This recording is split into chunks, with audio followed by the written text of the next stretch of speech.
یہ سورۃ الاحزاب کا رکوع نمبر 17 ہے، 18 ہے اور پیچھے سے 16 ہے. اس کو اگر آپ دیکھیں، صحابہ کرام نے جب جا کر دیکھا کہ جناب باہر جو ہے وہ کافر صف لگائے بیٹھے ہیں، تو اس میں کچھ منافقین جو درمیان میں موجود تھے، ان سے جب کہا گیا کہ تم دیکھو، تو بڑے حیران ہوئے. انہوں نے کہا جی اگر وہ جب آگے بڑھے تو وہ دہل گئے. انہوں نے کہا جی ہم ان کا مقابلہ کیسے کریں گے، کیا کریں گے؟ تو اللہ رب العالمین ذکر فرماتا وَلَمَّا رَأَى الْمُؤْمِنُونَ الْأَحْزَابَ، اور جب میرے آقا میرے محبوب کے حقیقی صحابہ آگے بڑھے تو جب انہوں نے لشکر کو دیکھا، قالوا هَذَا مَا وَعَدَنَا اللَّهُ وَرَسُولُهُ، ارے یہ کیا چیز ہے، یہ تو اللہ اس کے رسول نے ہمیں پہلے ہی بتا دیا. اور اس کا معنی ایک اس طرح بھی ہو سکتا ہے کہ جہاں پر منافقین کے قدم ڈگمگا رہے تھے تو صحابہ کرام جب آگے بڑھے، انہوں نے جب لشکر کو دیکھا تو لشکر کو دیکھ کر آپ کیا فرماتے ہیں کہ وَلَمَّا رَأَى الْمُؤْمِنُونَ الْأَحْزَابَ، اس ٹائم ذرا دیکھیں آپ. ایسا ہو سکتا ہے کہ جب مومنین نے اس لشکر کو دیکھا کہ جو سامنے کھڑا تھا، قالوا هَذَا، یعنی ایک دوسرے کو ہٹایا تو هَذَا، ارے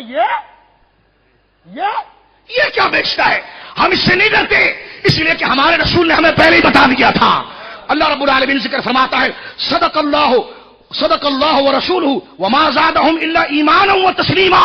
اللہ رب العالمین نے اس کے صدقے ان کے ایمان کو بھی بڑھا دیا اور ان کی ہر بات کو بھی قبول فرما لیا ہے.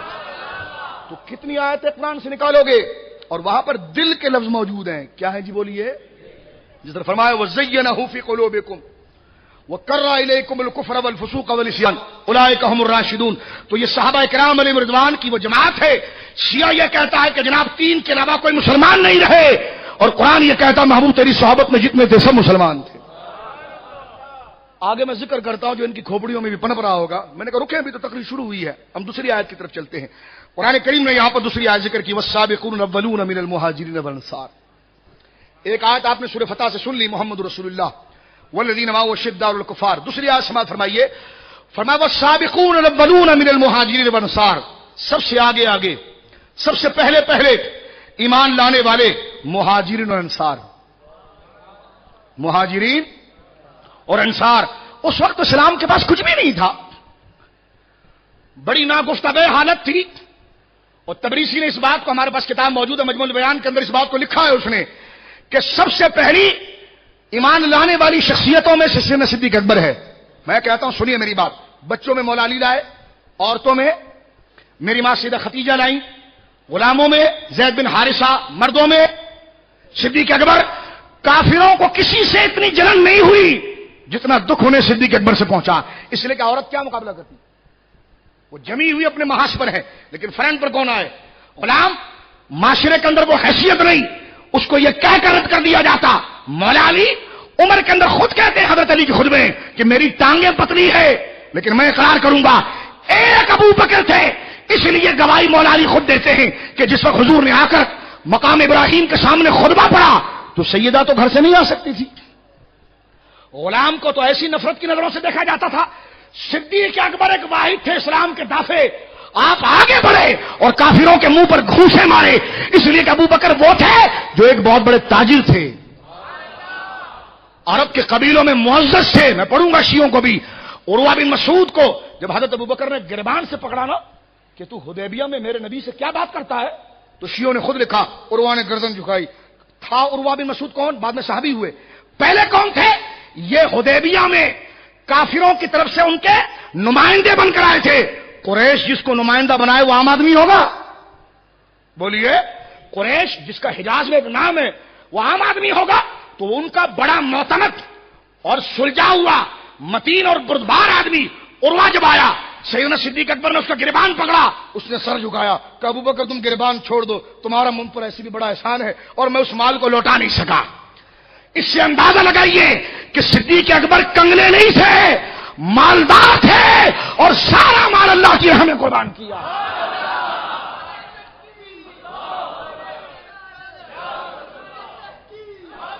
یہ تو چوڑے چمار ہیں جو 200 روپے میں ماتم کرنے نکل جاتے ہیں. صدیق اکبر نے اپنا گھر لٹایا ہے. چوڑے چمارو، تمہیں کیا پتا، تمہیں تو گرم ہوا نہیں لگی، تمہیں کیا پتا کہ اسلام کے لیے جس ابو بکر نے صحبتیں اٹھائی ہیں، تمہارے پاؤں میں تو ابھی ایک کانٹا نہیں چھوا. اسلام کی نصرت و ترقی کے لیے صدیق اکبر کی ساری عمر گزر گئی، تم کیا جانو کہ کسی کے لیے جینا کیا ہوتا ہے؟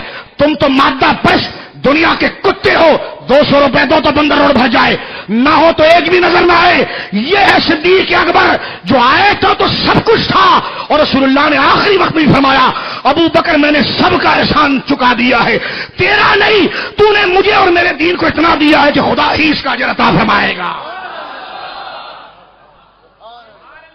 خدا ہی اس کا اجر عطا فرمائے گا۔ حضرات گرامی، یہ آپ دیکھیے، وہ کہتے جی میں نے کہا یہ 4 موبائلیں کیوں لگی ہیں؟ کہ لگے وہ ازادار ہیں۔ میں نے کہا ازادار ڈرامہ کر رہے ہیں؟ کہ لیکن ڈرامہ نہیں کر رہے، غم کر رہے ہیں۔ میں نے کہا غم والے کو کیا پتا کون مارے گا؟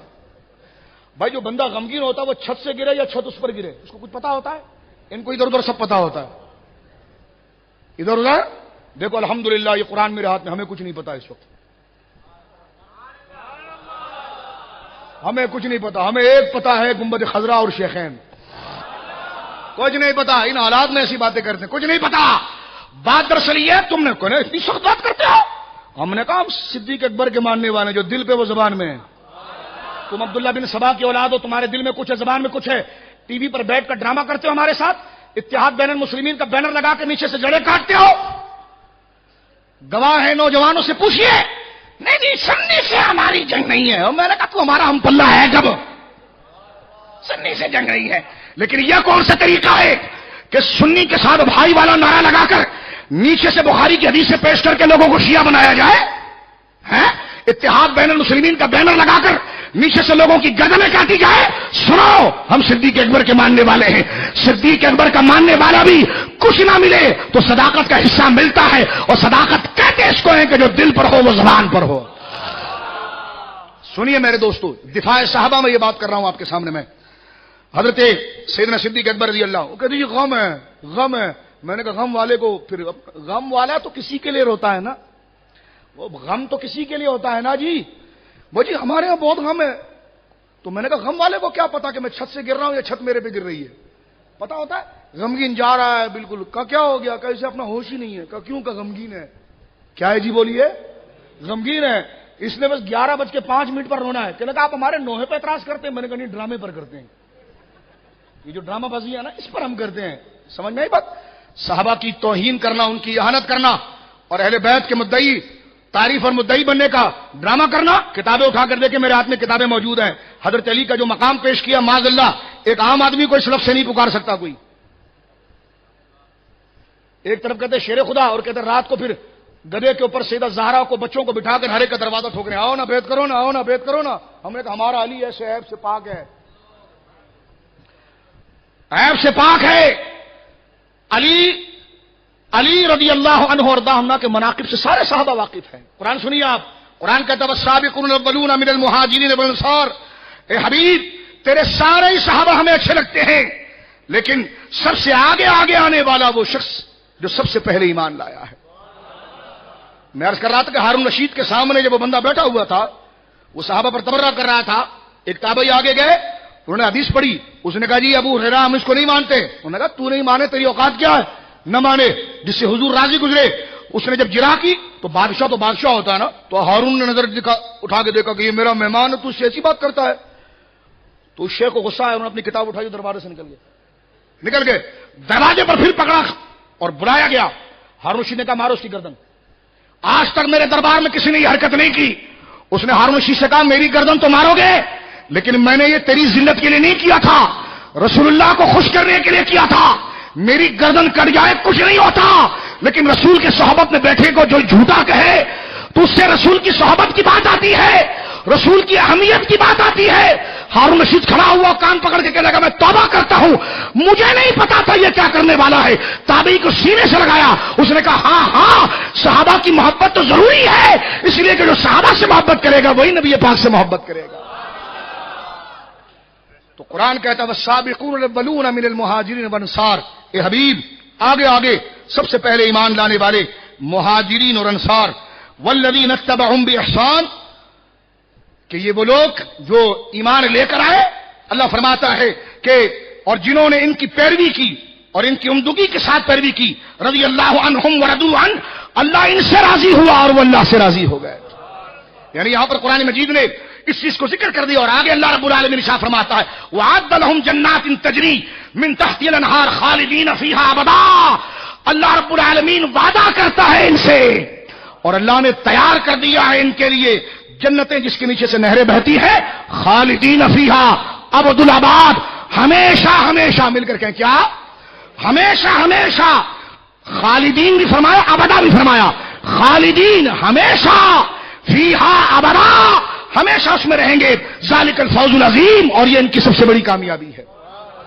اب دیکھیں یہاں پر دو ٹوک الفاظ میں قرآن نے کہہ دیا کہ جو مہاجرین ہیں انصار ہیں وہ باہر نہیں ہوں گے, وہ ہمیشہ جنت میں ہوں گے. کیا ہوں گے بولیے؟ ہمیشہ. تم ابھی سے ٹھنڈے ہو گئے؟ ہمیشہ. میں نے تو 12 گھنٹے کی تقریر تیار کی ہوئی ہے, لیکن ڈرو نہیں, جلدی ختم کر دوں گا, ابھی ختم کر دوں گا. لیکن اپنے جذبے کو ذرا کامل رکھو آپ, کیونکہ کچھ نہیں پتا زندگی کتنے دن ہے. جتنی منقبت پڑھنی, جتنا وقت ملا جلدی سے پڑھ دیجیے. ٹھیک ہے, یہی گناہوں کا کفارہ اور عذاب سے بچنے کا طریقہ ہے.